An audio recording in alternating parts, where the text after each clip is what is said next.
Hi there VC, it's Steve Whitty here, time for another video. As the title is, will say, it's my April purchases and it's part one. I've had a bit of a splurge recently, partly because I've received some good news. I've earned myself a promotion. I sort of thought I'd congratulate myself a little bit by buying some vinyl. I'm also having a bit of a cull as well. I've got a lot of records here I haven't played in years, and I'm just going to donate them to my local Oxfam store. Hopefully, stop rather than have them gathering dust. I'd rather somebody else gets the enjoyment, and obviously it raises a little bit of money for charity as well, which can't be too bad. I hope everybody is well and is all good. Everything's good in their world despite what's going on. So this video, as I said, it's part one of my April purchases. And they're a mixture of charity shop and online and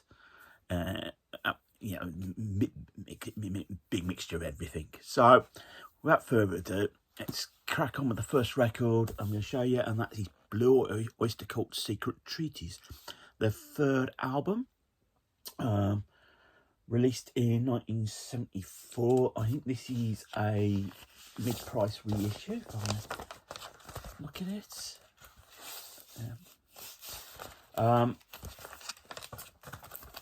Blue Oyster Cult. This is a band was starting on the rise. They were getting a reputation, and it was interesting when I was reading up about this album or listening to it. That Melody Maker, I think it was Melody Maker in 1975, the Readers called this the greatest rock album of all time. Now, that's pretty a big statement. So it's a testament to how good people thought this album was. I think it's a good album. I've been getting into Blue Oyster Cult over the last few years, starting to get quite a bit of their collection. I've pretty much got all that up to... Fire of an Unknown Origin. I think I've pretty much got all their albums, so happy to have that. A band that I have been interested in getting, and I went on eBay, and is this band King Crimson, and on eBay I managed to pick up 3 of their albums. Now, original King Crimson on the Island label is dirty expensive. It really is expensive. So I decided, rather than go down that route, I'd go with the Polydor reissue. Basically, King Crimson were assigned to the EG Management Group, and in the mid-70s, they left Ireland and signed up with Polydor, and so took their artists with them. So along with King Crimson, yeah, Roxy Music, Brian Ferry went with them. Album sounds great. As I say, Lizard, this is their third album. Beautiful artwork. You don't get this on well, you can get it on a CD, but you don't get it with a download. But absolutely wonderful album. A bit like their second album, In the Wake of Poseidon. It's a lineup that was in transition and didn't tour the album, I'm led to believe. But as I say, it's a really wonderful album. John Anderson makes a guest appearance on this, I believe, on the album. Been trying to build up my collection of King Crimson, and as I say, I brought 3 albums on eBay. The live album Earthbound, 72. This was recorded in America. It's got in Florida, Jacksonville and Orlando, so it's called from a couple of shows. And so the lineup at that time was Robert Fripp, Mel Collins, Bosborough and Ian Wallace. It's not a bad live album. This one is an original Island. I think the actual live album itself, it's not too expensive. There you go. What they did on this, they reversed the pink label. So it's a black label with a pink eye for Island. As live albums go, it's good. You've got 21st Century Schizoid Man on here. probably the best known track. Got Paroya, The Sailor's Tale, Earthbound, for which the album's titled, and Groon. There you go. The final album I purchased in the King Crimson is the Starless and Bible Black album. Again, this is a Polydor reissue. There you go. Oh, what I'm showing you, you all know what the Polydor label looks like. Force of habit, I suppose. This came out in 74. By this time, the lineup had been Fripp, David Cross, John Wetton and Bill Bruford. This is a mixture of studio and live tracks. Again, with King Crimson, you don't really know what you're going to get. You go for a ride with them, and so more than happy to pick this up. It's an enjoyable album. You can see it's in really good nick. Two albums I've just got to get now in this early 70s period. In the wake of Poseidon and Islands. I have got Islands without a cover, a bit ropey, but yeah, I could do with looking for another copy of that. Changing tack totally, and I got this in the Oxfam in Solihull, where I work. I go in the office now 2 days a week, and I got alerted to the fact that they got some decent stuff in by John Downing, 6-inch pianist. And he went in there one Saturday and he posted that he got the Only Ones debut album in there. And you're thinking, wow, he's picked up that there might be some good stuff in there. And there was some half-decent stuff in there. And I've got some more to show in this video. But this was the first thing I brought. And it's his Prefab Sprouts from Langley Park to Memphis, their third album. Probably their most commercial album, selling album. Got the hit single, The King of Rock and Roll, and also features Cars and Girls, which is, people see as a bit of a dig at Bruce Springsteen, because the impression was that all Bruce Springsteen was singing about was Cars and Girls, but it wasn't really. I don't think it was a dig. It was just Paddy McAloon was just saying there's more to life than Cars and Girls. But they didn't play it down, because it was good publicity for him at the time. Yeah, but actually, I've still got the price ticket. It only cost me £10. There you go. Yeah, absolutely wonderful on the Kitchenware label. As I said, it represented their peak. After that, the Paddy McAloon, they weren't so productive albums. I've got a couple more CDs and some wonderful stuff that he's made, but he's had ill health issues. The band itself doesn't really, it's basically him now. All the others have gone and got themselves proper jobs, but yeah, wonderful. This is a new purchase. This is Red Hot Chili Peppers' new album, Unlimited Love. This is a return to form for them. In a sense, they've gone back to what works well with them. This is produced by Rick Rubin, John Frusciante, I think that's how you pronounce it. Apologies if I pronounced his name wrong. Return to the band. And I think there had been in a lot. The last couple of albums have been okay, but not quite the standard. This is more of a return to the form, what made them popular.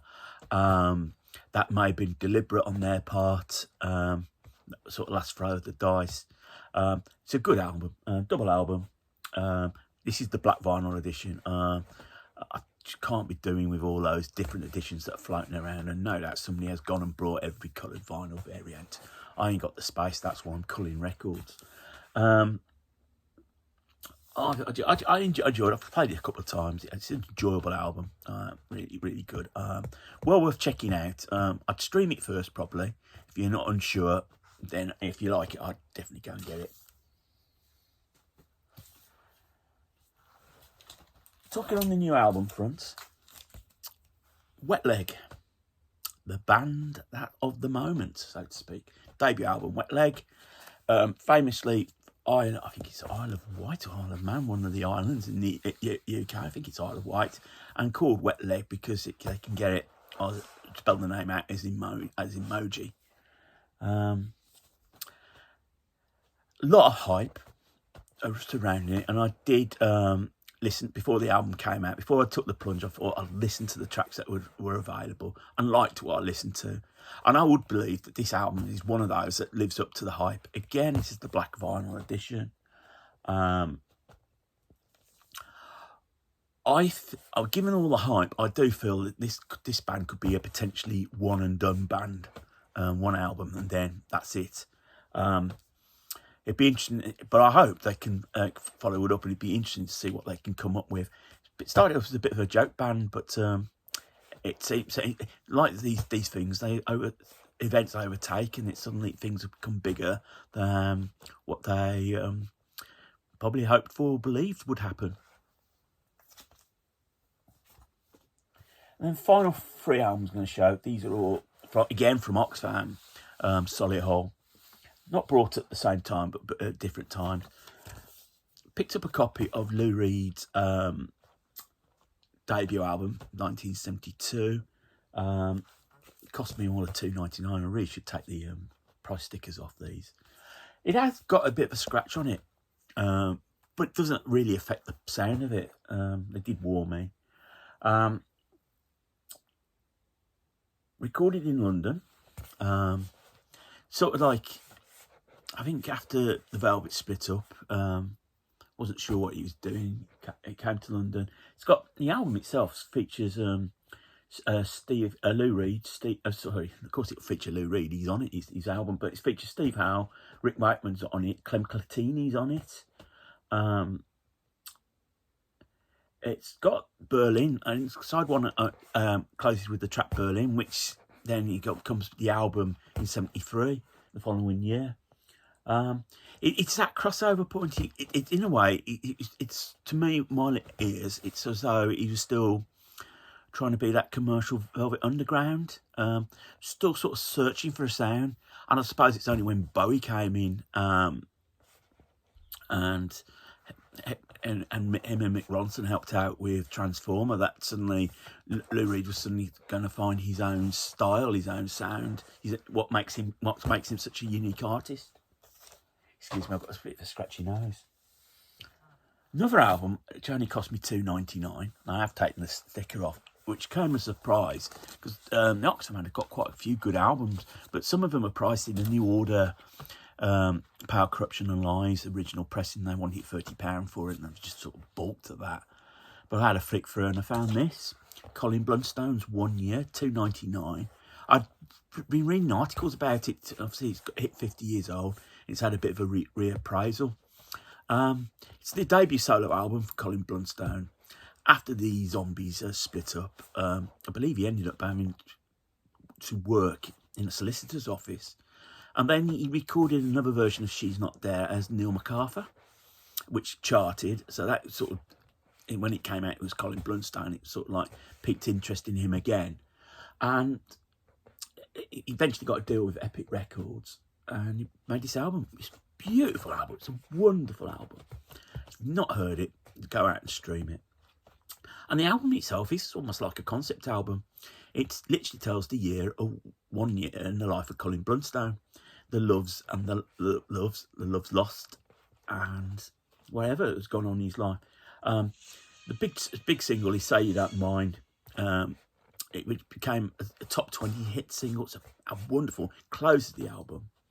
Other notable tracks is Caroline Goodbye. Now this is a song written that marked his breakup of his relationship with the actress Caroline Munro. Now, if you don't know who Caroline Munro is, she appeared in a lot of the Hammer horror films, the Sinbad films. She was quite a glamorous actress. She's still actually in the 70s looks quite glamorous. But she appeared in Spy Love Me as well. She was the one that got blown out of the sky in a helicopter. And the album featured a lot of Argent. Rod Argent obviously came out and helped his mate Russ Ballard. Bob Henry and Jim Rodford appeared on there as well.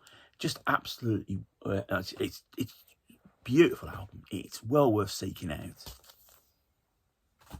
And finally, in the Oxfam, I picked up a copy of this. This is Robert Wyatt, and this is Nothing Can Stop Us. This is a comp album released in 1982 on the Rough Trade label.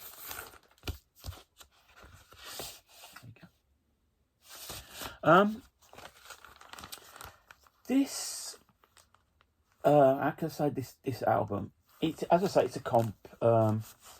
Robert Wyatt was really quiet at this point, but so it's like a sort of like a best of stuff.